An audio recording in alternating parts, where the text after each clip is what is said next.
Well, so I've been out for a minute, but as you can see, I'm back, but that time hasn't been spent in vain. So here in the Commonwealth of Kentucky, we do have a voter registration deadline coming up on October 11th, and I've had the opportunity to spend some time with a couple of candidates.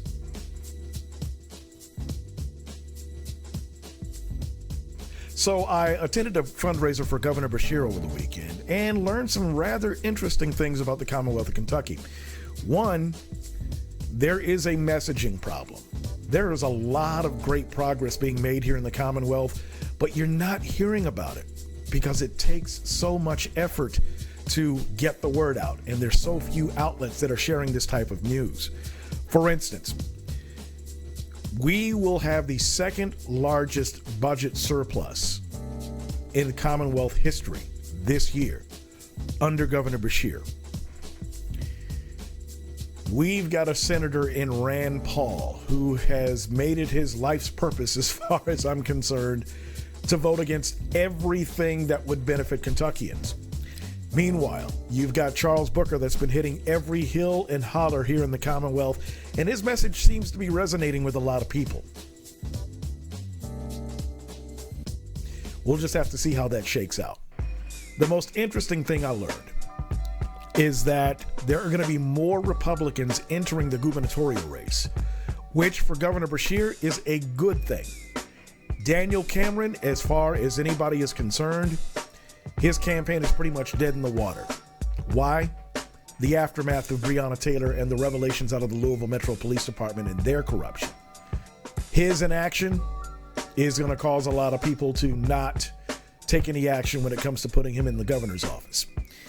He's Mitch McConnell's boy, and Mitch is finding out that his endorsement doesn't really mean anything.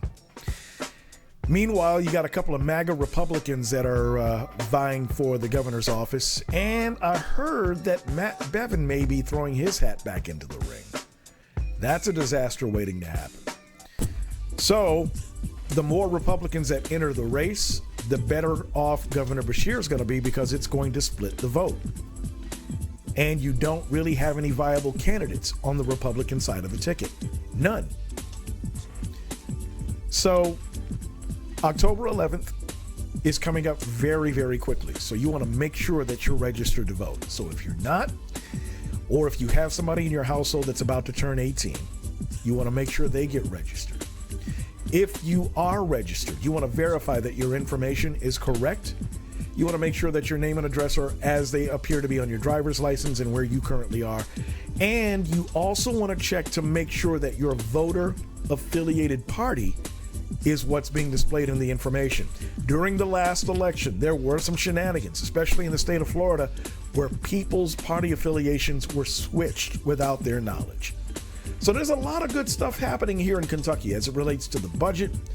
We've got new businesses coming into the area, a lot more jobs that are coming, but you're really not hearing about it. You're also starting to see the benefits of the way that Governor Beshear has handled the pandemic. He's still getting a lot of praise for that. So I am a registered independent. I have to make that known. And again, I don't know if you've heard, but just in the last couple of months, we've had more people register as independents than there have been Republicans or Democrats. So that's going to make this race a whole lot more interesting.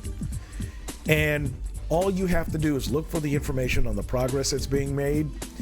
And I'm also working on a way for the governor and his office to keep you more up to date with what's happening in the Commonwealth. So October 11th is the deadline. Make sure you are registered, and let's make things happen on November 8th.